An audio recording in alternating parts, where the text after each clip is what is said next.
दोस्तों करीब 5:20 पर लोग टीवी पर अपनी नजरें बनाए रखना शुरू करते हैं। भारत के करोड़ों लोग उसी पर नजर गड़ाए बैठे थे।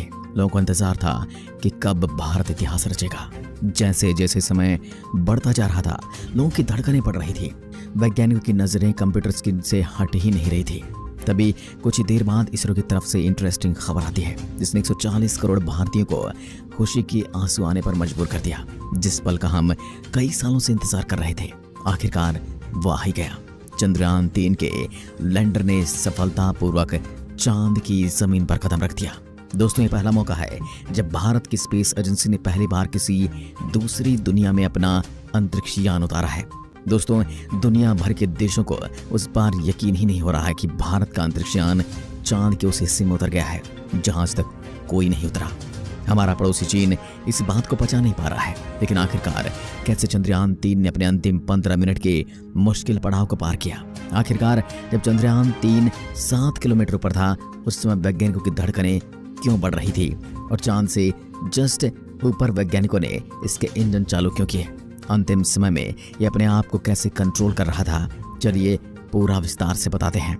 दोस्तों 23 अगस्त का दिन भारत के लिए किसी स्वर्णिम इतिहास से कम नहीं। दोस्तों चांद पर आज से पहले 3 देश ही सफलतापूर्वक लैंड कर पाए थे।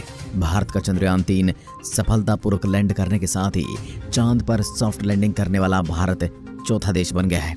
अब भारत स्पेस रेस में इन देशों के साथ शामिल हो गया है। दोस्तों लैंडिंग का काउंटडाउन शुरू होने के बाद लास्ट के 20 मिनट बहुत ज्यादा टिपिकल होते हैं। करीब 5:50 पर चंद्रयान चांद के बिल्कुल नजदीक पहुंच चुका था और काफी स्पीड से आगे बढ़ रहा था और अपनी स्पीड को कम करते जा रहा था। चांद पर उतरते समय ये वही सबसे मुश्किल काम होता है, क्योंकि अंतरिक्ष यान को अपनी स्पीड बहुत ज्यादा कम रखनी होती है। अगर कोई अंतरिक्ष यान स्पीड कम नहीं कर पाता है तो सीधा चांद की जमीन पर गिर सकता है। लेकिन हमारे वैज्ञानिकों ने चंद्रयान 3 के अंदर इतनी ज्यादा एडवांस टेक्नोलॉजी फिट कर रखी थी कि प्लान के मुताबिक चंद्रयान 3 का लैंडर स्पीड कम करता गया और फिर वह समय आ गया जिसका करोड़ों भारतीय इंतजार कर रहे थे। भारत आज चांद के उस इलाके में उतर गया जहां दुनिया के बड़े बड़े देशों के अंतरिक्ष यान औंधे मुँह गिर जाते हैं। वहां भारत के वैज्ञानिकों ने अपने अंतरिक्ष यान को सफलतापूर्वक उतार दिया। जी हाँ दोस्तों, चंद्रयान 3 का लैंडर सफलतापूर्वक चांद के दक्षिण वाले इलाके में उतर चुका है। जिस समय चंद्रयान उतर रहा था, उस समय इसरो के ऑफिशियल चैनल को 60 लाख से ज्यादा लोग लाइव देख रहे थे। जैसे ही चंद्रयान 3 चांद की जमीन पर पहुंचा तो इसरो के हेडक्वार्टर में बैठे वैज्ञानिकों की तालियां रुकी ही नहीं। हजारों वैज्ञानिक खुशी से झूम उठे। प्रधानमंत्री नरेंद्र मोदी भी लाइव आए और वैज्ञानिकों को शुभकामनाएं दी। आज पूरी दुनिया की मीडिया भारत के ऊपर नजरें गड़ाए बैठी है। आज इसरो की सक्सेस को देखकर पूरी दुनिया हैरान है। चांद के जिस क्षेत्र में उतरने को दुनिया नामुमकिन कह रही थी, वहां पर उतरने वाला पहला देश बन गया है भारत। लेकिन भारत के वैज्ञानिकों ने पहले कह दिया था कि किसी भी हालत में अब की बार चंद्रयान 3 चांद की जमीन पर उतरेगा। आज से 4 साल पहले दुनिया के कुछ देशों ने भारत का मजाक बनाया था, उसका इसरो के वैज्ञानिकों ने मेहनत से जवाब दिया है। हमारे वैज्ञानिकों को अपने आप पर पूरा भरोसा था। अब दोस्तों चांद के नजदीक 30 किलोमीटर का सफर इसने कैसे तय किया था। आखिर इसने 30 किलोमीटर ऊपर से अपने इंजन को चालू करके धीरे धीरे अपनी स्पीड को कम किया और लास्ट के 15 मिनट इसके लिए कैसे गुजरे थे। दोस्तों जब आज से 42 दिन पहले मिशन लॉन्च हुआ था, उस टाइम ही वैज्ञानिकों का प्लान सब कुछ फिक्स था और इस प्लान के अनुसार वैज्ञानिकों ने 23 अगस्त के दिन 6:04 पर चंद्रयान 3 को सफलतापूर्वक चांद पर उतार दिया। दोस्तों पृथ्वी से लेकर चांद के बीच चंद्रयान 3 ने एक बहुत लंबा रास्ता तय किया था। रूस की तरह चंद्रयान 3 ने शॉर्टकट रास्ते का इस्तेमाल नहीं किया था। इसने पहले चांद के चारों ओर काफी सारे चक्कर काटे थे। उसके बाद चांद की सबसे नजदीकी कक्षा यानी 100 किलोमीटर के दायरे में पहुंचा। वहां से इसने ही डी ऑर्बिटिंग की और फिर चांद से 30 किलोमीटर ऊपर होने के बाद वैज्ञानिकों ने इसे नीचे उतारने का प्रोसेस शुरू कर दिया। 30 किलोमीटर ऊपर से वैज्ञानिकों ने इस इंजन को फायर किया और फिर धीरे धीरे है चांद की तरफ उतरना शुरू होता है। इसके रास्ते का मैप भी आप वीडियो के अंदर देख सकते हैं। कुछ इस तरीके का रास्ता चंद्रयान 3 के लिए वैज्ञानिकों ने बनाया था और जब यह नीचे उतर रहा था, उस समय इसके अंदर लगा कैमरा नीचे की जगह को स्कैन करके बता रहा था कि लोकेशन बिल्कुल सही सलामत है, यानी नीचे चंद्रयान के लिए कोई खतरा नहीं है। इसके अलावा इसके अंदर सेंसर लगे होते हैं जिन्होंने पहले ही काफी ऊपर से ही स्कैन कर लिया कि चांद का लैंडिंग एरिया बिल्कुल क्लियर है। 30 किलोमीटर से नीचे का सफर मिनटों के अंदर होता है। यहाँ पर वैज्ञानिक इसकी लाइव तस्वीर भी देख रहे थे।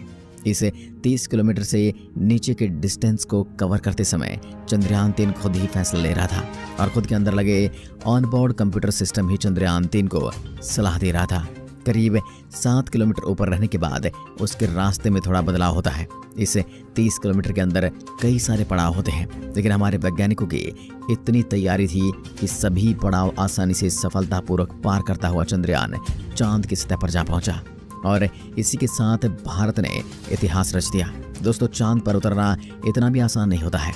इस 30 किलोमीटर के दायरे में इसे स्पीड को बहुत ज़्यादा कंट्रोल करके सतह तक पहुंचाने तक स्पीड को बिल्कुल ज़ीरो करना होता है।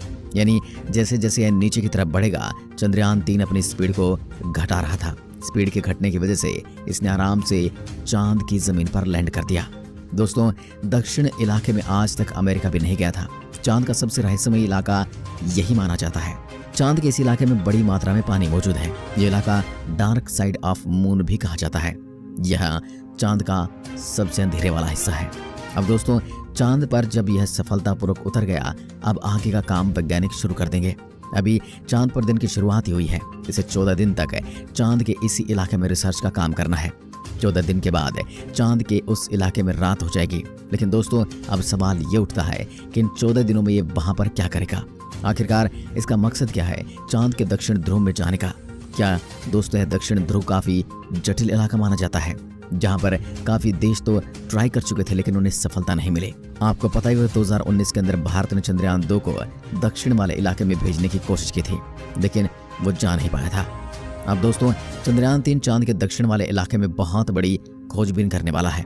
भारत के अभियान पर अमेरिका और दुनिया भर के देशों की नजरें रहेंगी। सबसे पहली बात यह है कि चांद के दक्षिण वाले इलाके की आज तक किसी के पास क्लियर पिक्चर नहीं है। अगर फोटोज हैं भी तो वह भी चांद के किसी ऑर्बिटर द्वारा ली गई है, जो इतनी ज्यादा क्लियर नहीं है। इसके अलावा चांद के दक्षिण वाले इलाके में कई ऐसी रहस्यमय चीजें मौजूद हैं जिनका पता आज तक कोई नहीं लगा पाया है। भारत ही वो पहला देश होगा जो चांद के दक्षिण वाले इलाके में खोज करेगा। आपको पता होगा कि क्षेत्र में पानी बड़ी मात्रा में जमा है और यह पानी का पता भी भारत के चंद्रयान 1 नहीं लगाया था। इस बार चंद्रयान 3 कई उद्देश्यों को लेकर चांद के अंधेरे इलाके में गया है। 14 दिनों तक रोवर चांद के उस भयानक इलाके में काम करेगा।